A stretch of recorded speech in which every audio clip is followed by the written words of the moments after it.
오늘 본문은 이 다윗 언약이라고 하는 굉장히 중요하고 또 유명한 본문이기도 합니다.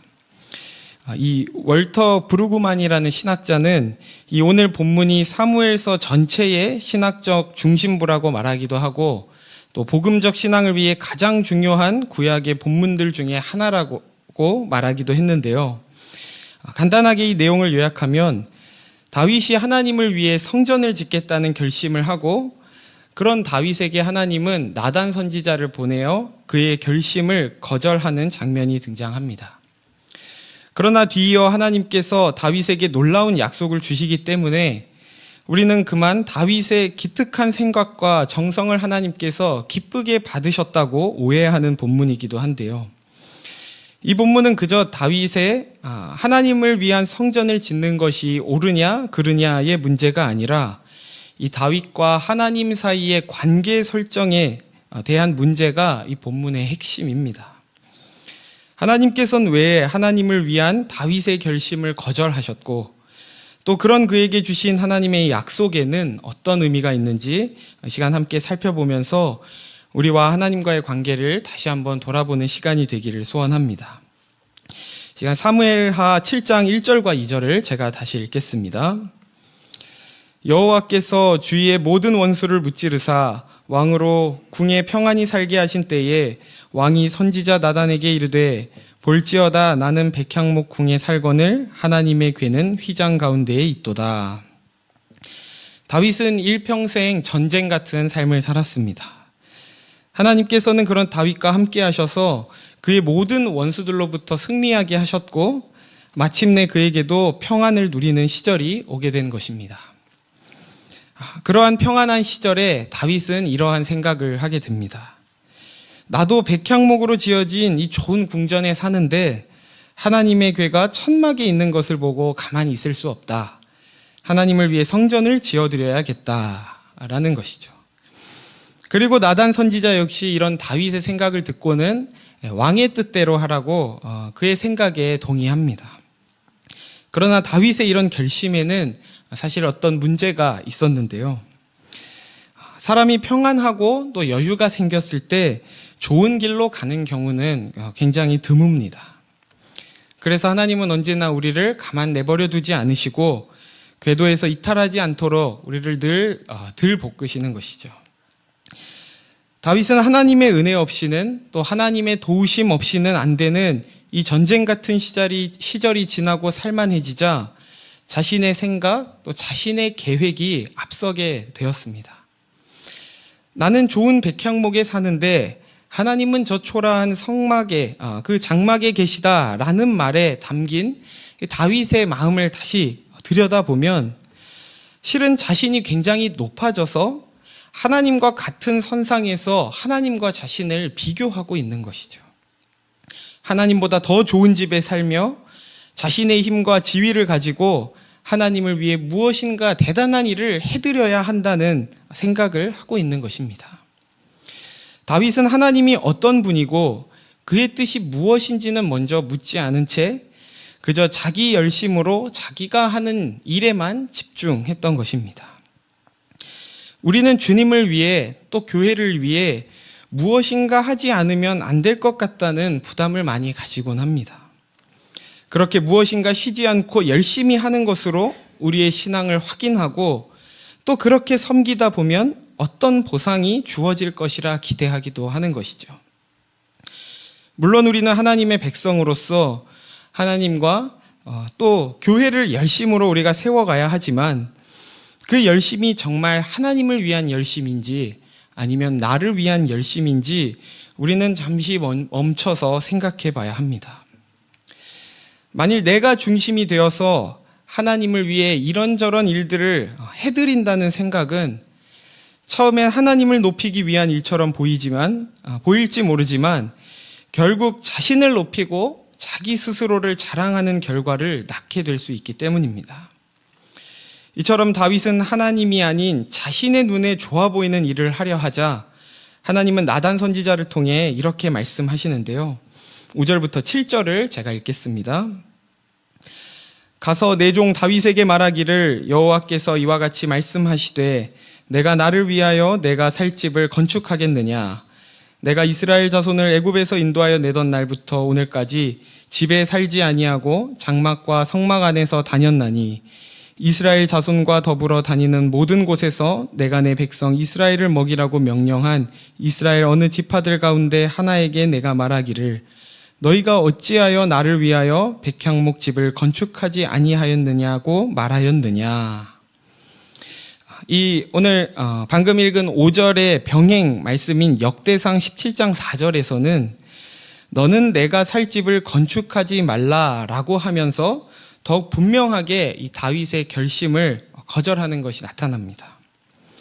그리고 5절을 다시 보면 너와 나를 분명하게 대조하고 있는데요.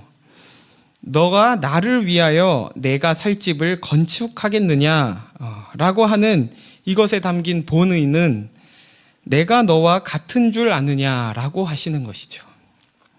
그러면서 6절과 7절에는 그것을 풀어서 말씀하십니다. 내가 너희를 애굽에서 인도해낸 날부터 지금까지 사람이 만든 집에 내가 갇혀 있거나 매여 있던 적이 없었고 또 내가 너희에게 백향목으로 된 좋은 집을 지어달라고 한 적도 없다고 말씀하시는 것이죠. 다윗은 자신도 모르는 사이에 하나님을 자기 수준에서 생각하고 자신의 지위와 신분에 걸맞는 집이 필요하듯이 하나님도 그러하실 것이라 생각했던 겁니다. 우리 역시 하나님을 대할 때 우리 수준에서 생각하고 그 하나님을 대할 때가 많은 것 같습니다. 내가 백향목집에 사는 것이 좋으니까 하나님도 그렇게 하시는 게 좋을 거라고 생각하는 것이죠. 우리는 그렇게 눈에 보이는 것으로 보이지 않는 그분을 한정하려 하고 또 눈에 보이는 어떤 결과물로 하나님의 능력을 확인하려는 습관을 가지고 있습니다. 그래서 하나님이 정말 무엇을 원하시는지 또 하나님의 뜻이 무엇인지는 생각하지 않은 채 우리가 원하는 대로 우리의 계획과 열심을 내세우는 것이죠. 그러나 그 일이 내 뜻처럼 이루어지지 않을 때 우리의 본심이 무엇이었는지 드러나게 됩니다. 만일 우리가 하나님의 뜻과 상관없이 우리의 뜻을 따라 우리의 계획을 따라 어떤 일을 했다면 우리는 내가 하나님을 위해 이렇게까지 했는데 어찌 하나님은 응답하지 않고 보답해 주지 않으십니까? 라는 원망을 낳게 되는 것이죠. 우리는 우리 자신의 종교 행위로 하나님을 만족시키고자 하는 태도를 굉장히 주의해야 합니다. 이런 식의 종교 행위는 겉으로 볼 때 하나님을 향한 사랑과 헌신처럼 보일지 모르지만 실은 하나님이 원하시는 것은 외면한 채 우리 눈에 보기 좋은 것을 하고 있을 수 있다는 것입니다. 이런 방식의 신앙행위들은 하나님을 높이는 것이 아니라 우리를 높이고 하나님을 우리 수준으로 끌어내리려는 모순적 결과를 가져오게 됩니다. 하나님은 다윗이 지은 집이 아닌 다윗을 원하셨습니다. 또한 하나님은 우리에게 더 큰 정성을 바쳐야 복을 주겠다고 하시는 폭군이 아니십니다. 우리가 하나님을 알지 못하고 하나님을 외면했을 때부터 하나님은 이미 우리를 향한 선하고 온전하신 계획을 가지고 계셨고 그것을 이루시기 위해 그 아들과 모든 것을 주시겠다고 하신 분이십니다. 우리는 그 하나님으로부터 모든 것을 받아 누리며 우리 삶의 모든 것이 하나님께 의존하고 있기 때문에 우리가 하나님께 내어드리는 것은 보상을 위한 것이 아니라 값없이 받은 은혜에 대한 감사의 표시가 되어야 할 줄로 믿습니다. 하나님은 그렇게 다윗이 성전을 짓겠다는 것을 막으시고는 내가 너를 어떻게 이 자리까지 인도하였는지를 생각해 보라고 하시는데요. 우리 8절과 9절을 다 함께 읽겠습니다. 시작. 그러므로 이제 내 종 다윗에게 이와 같이 말하라. 만군의 여호와께서 이와 같이 말씀하시기를 내가 너를 목장 곧 양을 따르는 데에서 데려다가 내 백성 이스라엘의 주권자로 삼고 내가 가는 모든 곳에서 내가 너와 함께 있어 내 모든 원수를 내 앞에서 멸하였은즉 땅에서 위대한 자들의 이름같이 내 이름을 위대하게 만들어 주리라. 목장에서 양치고 있던 너를 데려다 왕으로 세운 자가 누구냐? 내가 어디에 있든지 모든 곳에 함께 있던 자가 누구냐? 내 모든 원수를 물리쳐 준 자가 누구냐? 바로 나 여호와 하나님이다 라고 말씀하십니다. 그리고 이제 너의 이름을 위대하게 할 것인데 그 일을 이루는 자도 역시 바로 나다 라고 하시는 것이죠. 이로써 하나님은 다윗이 무엇을 해야 한다는 사실을 말하기 전에 하나님과의 관계를 먼저 확인시키십니다. 너가 하는 것이 아니라 너를 부르고 인도하고 구원한 내가 하는 것이라는 이 하나님과 다윗과의 관계, 이 질서를 다윗에게 분명히 하기를 원하셨던 것이죠. 우리가 신앙생활을 하면서도 해야 하는 어떤 일을 생각하기 전에 하나님과의 바른 관계, 또 바른 질서가 먼저 세워져야 합니다. 만일 그렇지 않다면 우리가 어떤 일을 마친 후에 내가 수고하고 내가 싸우고 또 내가 승리했다는 착각에 빠질 수 있기 때문입니다. 오늘 하나님이 다윗에게 말씀하셨듯이 모든 삶의 시작도 과정도 성취도 오직 하나님께 있음을 기억하고 늘 그분과의 그 관계를 먼저 점검하고 돌아보는 저와 여러분이 되길 소원합니다. 그리고 하나님이 다윗에게 주신 그 언약의 핵심적인 내용이 11절과 12절에 나타나는데요. 우리 두 절을 함께 읽겠습니다. 시작.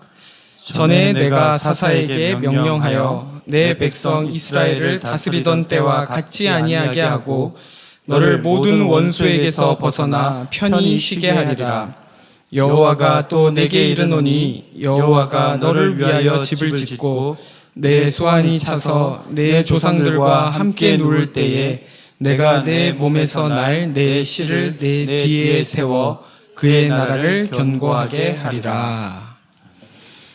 앞서 다윗은 내가 하나님을 위해 집을 짓겠습니다 라고 했지만 하나님은 반대로 내가 너를 위하여 집을 지을 것이다 라고 말씀하십니다. 너가 나의 필요를 채우는 것이 아니라 내가 너의 필요를 채우는 것이다 라고 하시는 것이죠. 그렇다면 하나님께서 다윗을 위해 짓겠다고 하신 이 집은 무엇을 말하는 걸까요? 여기서 집이란 1차적으로 다윗이 생각했던 것처럼 성전을 의미합니다. 다윗이 지으려고 했던 성전을 내 몸에서 날 내 씨인 솔로몬을 통해 짓도록 하겠다는 것이고 이 약속은 솔로몬이 왕이 되었을 때 이 예루살렘 성전을 세우는 것으로 성취됩니다. 그러나 이 말씀에는 그보다 더 중요한 신학적 의미가 담겨 있는데요. 고린도전서 3장 16절을 제가 읽겠습니다. 너희는 너희가 하나님의 성전인 것과 하나님의 성령이 너희 안에 계시는 것을 알지 못하느냐. 하나님께서 궁극적으로 세우시겠다고 하신 집의 의미는 바로 하나님의 나라와 그의 백성된 우리 자신을 의미합니다. 하나님은 건물 안에 거하기를 원치 않으시고 우리 안에 거하기를 원하십니다. 우리가 하나님의 집이 되기를 원하신다는 것이죠. 그러나 우리가 그런 하나님의 성전이 될 수 없었던 문제, 이 죄의 문제를 해결하기 위해 하나님께서 다윗의 몸에서 날 내 씨, 즉 예수 그리스도를 보내셔서 사람의 손으로 짓지 않은 나라, 영원한 하나님의 나라를 우리 안에 세우겠다고 약속하시는 겁니다. 이것은 우리가 무엇을 노력해서 지을 수 있는 것이 아니라 성령이 우리 안에 오셨기 때문에 하나님께서 우리를 주의 거룩한 성전으로 삼아 주셨기 때문에 세워진 것입니다. 하나님이 거하시는 성전된 우리는 우리 자신을 근거로 세운 것이 아닌 우리의 반석이시며 모퉁이돌 되신 예수 그리스도 위에 세워졌습니다. 그러니 우리의 어떠함에 따라 그것을 흔들 수 없는 것이죠. 우리는 이 땅의 교회와 또 성전된 우리 자신을 바라보면서 내가 더 열심을 내어 내 눈에 좋아 보이는 것들을 하면 더 잘 세워지고 그렇지 않으면 흔들리고 무너질 것처럼 생각하지만 우리 안에 계시는 예수 그리스도로 인해 우리가 교회로 세워진 것처럼 이 교회가 교회답게 세워지는 것은 오직 이 예수 그리스도께로 돌아가 그 앞에 머물 때에 비로소 세워질 줄 믿습니다. 이 영원한 다윗 왕가에 대한 약속, 하나님의 백성들을 내가 구할 처소로 만드시겠다는 이 약속을 하나님께서 구체적으로 어떻게 이루어 가겠다고 하시는지 우리 14절부터 16절을 한번 같이 읽겠습니다. 시작.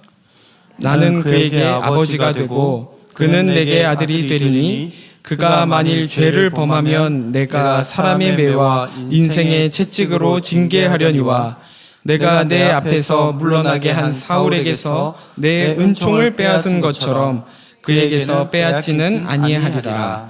내 집과 내 나라가 내 앞에서 영원히 보존되고 내 왕위가 영원히 견고하리라 하셨다 하라. 아멘. 하나님이 이스라엘 백성을 애굽에서 건지시고 시내 산에서 그들에게 주신 언약, 내가 너희 하나님이 되고 너희는 내 백성이 될 거라고 하셨던 그 약속처럼 여기에서는 하나님이 아버지로 또 백성이 아들이라는 말로만 바뀌었지 동일한 형식으로 언약을 맺고 계십니다. 언약을 맺는다는 것은 이 언약의 당사자들이 같은 운명을 공유하겠다는 것인데요. 다시 말하면 하나님께서 당신과 그의 백성들의 운명을 하나로 묶겠다고 하시는 것입니다. 단순히 신분적으로 너희는 내 아들이 되었다 해서 그치는 것이 아니라 아버지가 가진 계획과 목적을 아들된 우리에게 가르치시고 또 우리 안에 그것을 이루셔서 하나님의 아들답게 우리를 빚어 가시겠다는 것이 이 언약 안에 담겨 있는 것입니다. 그리고 14절의 끝부분과 15절에 말씀하는 것처럼 너희에게 그 일을 온전히 이루기까지 너희가 실수하고 넘어질지라도 아버지가 자녀에게 그러하듯이 너희를 징계할지언정 결코 버리거나 포기하지는 않을 것이라고 약속하십니다. 이런 하나님의 자비와 긍휼을 다윗이 결정적으로 확인하게 되는 사건이 바로 밧세바 사건입니다. 다윗은 그의 생애 가운데 훌륭한 믿음의 고백과 또 많은 업적들을 세웠지만 이후에 그가 밧세바 사건을 겪음으로써 하나님 앞에서 아무 할 말이 없게 됩니다. 우리가 보기에 이 일은 더 이상 그가 하나님의 마음에 합한 자라는 이런 말을 듣기에는 더 이상 자격이 없는 것처럼 보이게 하는 일이죠. 그러나 놀라운 것은 다윗의 이러한 수치, 또 자책, 부족한 실력으로 인해 다윗을 향한 하나님의 영원한 약속이 무엇인지 더욱 분명하게 드러나게 되는 것입니다. 다윗의 위대함과 다윗의 의로움으로 인해 다윗 왕가가 견고해지는 것이 아니라 다윗 왕국이 오직 하나님의 변함없으신 이 약속에 달려있다는 것을 다윗은 비로소 깨닫게 되는 것입니다. 우리는 우리의 실수와 실패를 보면서 쉽게 좌절하고 낙심하는 것은 오늘 우리에게 주신 이 영원한 약속과 또 그의 신실하심을 쉽게 잊어버렸기 때문입니다. 다윗에게 밧세바 사건이 있었던 것처럼 오늘 우리에게 주어진 실수와 실패는 오히려 나의 헛된 기대와 만족을 깨고 하나님의 용서, 하나님의 은혜, 하나님의 영광의 자리로 우리를 도약시키는 하나님의 지혜가 됩니다. 모든 것이 합력하여 선을 이루신다는 말씀처럼 그 재료가 무엇이든지 하나님의 손에 붙들리면 하나님의 영광으로 나타나게 된다는 것이죠. 성도님들 가운데 자신의 연약함과 실수를 보며 낙심하고 좌절하고 계신 분이 있지는 않으신가요? 그러나 변함없으신 하나님께서 우리에게 주신 그 영원한 약속을 이루시기 위해 지금도 일하고 계십니다. 무엇보다 예수 그리스도 안에서 이미 그 일이 성취되었습니다. 우리가 하나님의 집을 지어드려야 그의 나라가 완성되는 것이 아니라 하나님이 우리 자신을 하나님의 집으로 세워가고 계십니다. 성도님들을 지으시고 택하신 하나님께서 마침내 하나님의 거룩한 성전으로 또 온전한 주의 백성으로 반드시 완성하실 것을 믿고 기대하시기를 바랍니다. 오늘 이 놀라운 하나님의 약속에 대한 결론이자 이 바울의 반응을 마지막으로 살펴보고 말씀을 정리하려 하는데요. 우리 18절 말씀을 함께 읽겠습니다. 시작. 다윗 왕이 여호와 앞에 들어가 앉아서 이르되 주 여호와여 나는 누구이오며 내 집은 무엇이기에 나를 여기까지 이르게 하셨나이까. 자기의 계획과 열심히 앞섰던 다윗은 이 놀라운 하나님의 약속을 듣고 첫 번째로 하나님 앞에 들어가 앉았다라고 기록하고 있습니다. 다윗이 하나님의 마음에 합한 자라는 것은 그가 골리앗을 무찌르고 또 법궤를 되찾아오고 수많은 전쟁에서 승리하고 또 다른 이보다 더 큰, 더 많은 죄를 짓지 않았기 때문이 아니라 언제나 하나님의 말씀 앞에서 겸허히 무릎을 꿇고 그 앞에 먼저 나아가는 자였기 때문입니다. 다윗은 자신의 기대와 열심을 내려놓고 내가 누구이기에 나를 여기까지 이르게 하셨습니까? 라는 고백으로 하나님의 하나님 되심을 인정하고 경탄하고 있는 것입니다. 이것이 우리 신앙에 가장 먼저 회복되어야 할 하나님 앞에서의 반응인 줄 믿습니다. 사실 우리가 이전에 어떻게 성공했는지 또 어떻게 실패했는지 앞으로 우리가 무엇을 해야 하는지는 하나님의 첫 번째 관심사가 아닙니다. 하나님은 우리가 그분 앞에 서 있기를 원하십니다. 말씀을 정리하겠습니다. 다윗은 하나님을 위해 자신이 어떤 대단한 일을 해드릴 수 있을 것이라 생각했지만 하나님께서는 그런 다윗에게 네가 나를 위해 무엇을 할 수 있는지가 아니라 내가 너에게 무엇을 하고자 하는지를 기억하라고 말씀하십니다. 다윗을 향한 하나님의 약속은 다윗의 실력이나 다윗의 열심으로 이루어지는 것이 아니라 하나님이 그의 아버지가 되셔서 그의 어떠함에도 불구하고 그 일을, 그 약속을 이루시겠다는 하나님의 열심을 통해 이루어지기 때문입니다.